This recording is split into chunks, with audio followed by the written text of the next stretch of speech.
तो नमस्ते दोस्तों, मैं अभिषेक और इस समय मैं हूँ बक्सर में, और बक्सर से हम लोग पुल पार करके चलेंगे यूपी में। और वो पुल मैं आप लोगों को दिखाऊंगा जिस पर पुलिस लूट करती थी। जी हाँ, आपने सही सुना, पुलिस लूटती थी जहाँ पे, उसी पुल से हम लोग गुजरेंगे और दिखाएंगे कि किस तरह से पुलिस का लूट चलता था और किस रूट पे। तो वो दिखाएंगे जैसे ही कोई व्यक्ति जो बिहार से यूपी में प्रवेश करता रहा इसी रूट से, जब इस रूट से बिहार में आप एंट्री करते हैं तो यहाँ पर देखिए उधर से जो भी गाड़ी आती है उनसे जो दारू वगैरह की चेकिंग होती है कि कोई दारू पी के नहीं आ रहा है या दारू लेके नहीं आ रहा है। तो देखिए, तो इस रूट पे हम लोग जो गुजर रहे हैं इस पे तो छोटे वाहन चलते थे, जो ऊपर बड़ी पुलिया दिखाई दे रही है, इसी बड़ी पुलिया से जो ट्रक गुजर रहे हैं। अभी हम लोग यूपी में हैं, तो यूपी से बिहार में बिहार में, माफी, अभी हम लोग बिहार में हैं। अब बिहार का ये जो गंगा नदी पर पुल है, जो बड़ी पुल दिखाई दे रहा है, इस पे से जो भी ट्रक गुजर करके यूपी में एंट्री लेते हैं, जैसे ही यूपी में इनकी एंट्री होती है वहां पर पुलिस लूट लेती है। आपने सही सुना, प्रति ट्रक पुलिस के आदमी 500 रुपए की लूट करते थे, जिसका खुलासा यूपी पुलिस ने ही किया। यूपी पुलिस के बड़े अधिकारी इसी बिहार से एंट्री किए और एक खुलासे का एक वीडियो बनाया, यानी कि किस तरीके से बलिया पुलिस के द्वारा लूट मचाई गई थी। यानी कि यूपी पुलिस के जो जवान थे बलिया में तैनात, सब इंस्पेक्टर और सिपाही सभी किस तरीके से लूट रहे थे। तो बकायदा एक एक पूरी घटना का जो पुलिस के अधिकारी हैं उनके द्वारा वीडियो बनाया जाता है, अपने नजरों से लूट को देखा जाता है और व्यापक स्तर पर छापेमारी की जाती है। और छापेमारी में पता चलता है कि ये जितने ट्रकें जा रही हैं जो आपको दिख रही हैं वीडियो में, इन सभी ट्रकों से 500 रुपए की लूट यूपी पुलिस के द्वारा किया जा रहा था, यानी कि बलिया पुलिस के द्वारा। और जब खुलासा होता है तो हड़कंप मच जाता है, और हड़कंप इतना मच जाता है कि पता चलता है कि बिहार से यूपी में एंट्री करने वाले सभी ट्रकों से जो वसूली हो रही थी, एक महीने में 1.5 करोड़ की वसूली।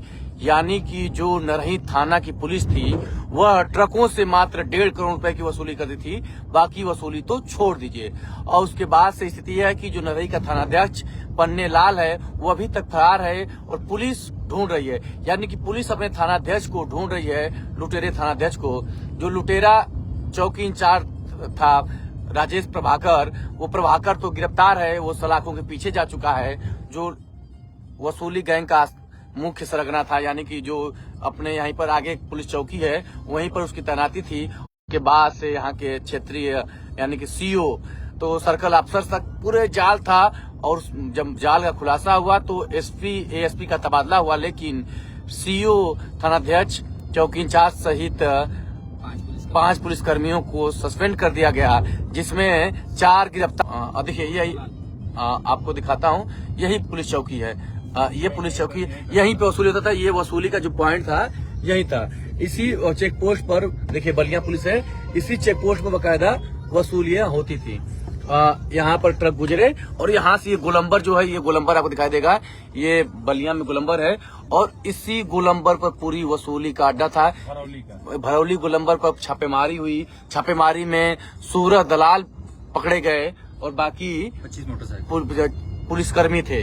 तो 25 मोटरसाइकिल के साथ 16 दलालों की छापेमारी हुई। और ये पूरा जो छापेमारी कार्रवाई 12 बजे रात से शुरू होता है, भोर में छापेमारी होती है। देखिए अभी जो ट्रक गुजर रहे हैं इनकी कोई गलती नहीं है, लेकिन इनकी यूपी में एंट्री के लिए इनको 500 रुपए देना पड़ता था। यानी कि एक पुलिसिया टैक्स था, यानी पुलिसिया वसूली जो होती थी इन सभी ट्रकों वालों को देना पड़ा था। अब इन ट्रक जो आ रहे हैं ट्रक लेकर के, इनको 500 रुपया नहीं देना पड़ रहा। इसके पहले ये आते थे, यानी कि 3 दिन पहले, तो ये 500 रुपए यहाँ पर पुलिस को देते थे। यानी पुलिस के जो गुंडे थे वर्दी पहन करके वो वसूलते थे। और बकायदा अब जब पुलिस के अधिकारियों की छापेमारी हुई, पूरे गैंग का खुलासा हो गया है। और अभी तक जो थाना इंचार्ज है नरही का वो गायब है। जो चौकी पुलिस के द्वारा ये है कि पूरी लूट हो रही थी, तो आला अधिकारी खुलासे में सब कुछ हो चुका है। हम एक एक सच्चाई बता रहे हैं। जो तो थानों पे जो वसूली होती है, जो किया जाता है, वो तो बहुत सामान्य बातें हैं।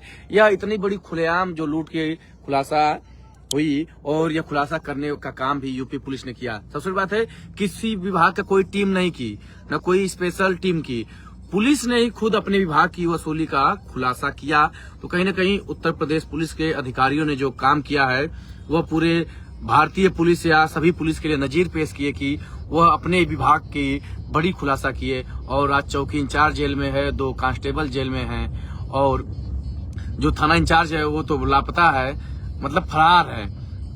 जो सीओ हैं वो सस्पेंड हो चुके हैं, पुलिस अधीक्षक और एएसपी का तबादला हो चुका है। और फिलहाल इस समय भी जो पुलिस के बड़े अधिकारी हैं वो बलिया में डेरा जमाए हुए हैं। अभी और कुछ हो सकता है, लेकिन कहीं न कहीं एक बड़ा संदेश गया है कि जो पहले क्या होता था कि पुलिस चोर को पकड़ती थी, अब पुलिस खुद पुलिस को पकड़ रही है। क्योंकि आपने सुना होगा, बहुत कम सुनने को मिलता है कि जिस थाने में वो पुलिस वाला नौकरी कर रहा है उसी थाने के लाकर में हाँ, आपने सही कहा। जो भैया है सभी तुमको सुनाता हूँ कि पहली बार ये हुआ है कि जो पुलिस जिस थाने में तैनात था उसी थाने के लॉकअप में वो बंद हो गया। यानी कि वो पहले अपराधियों को पकड़ के लाता था और लॉकअप में बंद करता था, लेकिन जब वो अभी अपराध किया और खुलासा हुआ तो उसी लॉकअप में बंद हो गया। तो यही एक कानून का राज, जो गलती करेगा सजा पाएगा। देर से ही सजा मिली, लेकिन बड़ा खुलासा हुआ। वक्त लगा, ये वसूली कितने वर्षों से होती थी उसको, मतलब कि आम चर्चाओं में रहता था कि नरही थाने पर तैनाती जिस थाना इंचार्ज की होती है वो बहुत पहुंच वाला आता है, क्योंकि यहाँ पर लाखों करोड़ों की वसूली होती थी। मतलब लोगों को ये था कि लाखों की वसूली होती थी, लेकिन जब खुलासा हुआ तो करोड़ों का निकल गया। बस फर्क इतना ही है। तो पुलिस के रूप में जो लुटेरे थे फिलहाल तो नजर में आ गए हैं। अभी कितने लुटेरे होंगे उनको अधिकारियों को पकड़ना पड़ेगा।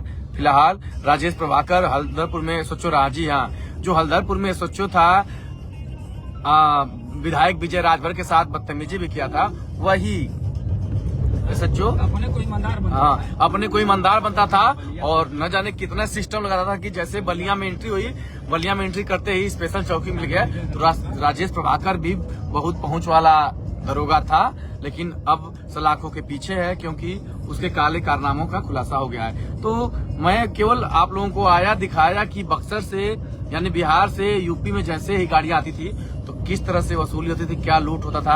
आप लोगों ने सब कुछ देख लिया, जान लिया, और पुलिस के रूप में जो लुटेरे थे वह अब सामने आ गए हैं। तो यही कानून का राज है। जब अच्छे अधिकारी आते हैं तो जो अपने सिस्टम में भी कमियां रहती हैं उन पर वो गौर करते हैं और उसका खुलासा करते हैं। कहीं न कहीं जो पुलिस के उच्च अधिकारी हैं वह पूरे पुलिस विभाग के लिए एक नजीर पेश कर दिए हैं कि अपने विभाग में भी जो भ्रष्टाचार हो रहा है, लूट हो रहा है, उसके खिलाफ इतना बड़ा एक्शन उठाया जा सकता है। अब सोचिए कि वाराणसी से पुलिस अधिकारी बिहार जाता है, यूपी नहीं आता है, वाराणसी से जाते हैं बक्सर, बक्सर से पूरे सादे ड्रेस में पूरी टीम बनती है और वहां से वो ट्रक में सवार होकर के बक्सर से यूपी में आते हैं, यानी कि बलिया, और ट्रक पर एक एक वसूली का जो तरीका है उसका वीडियो बनाते हैं।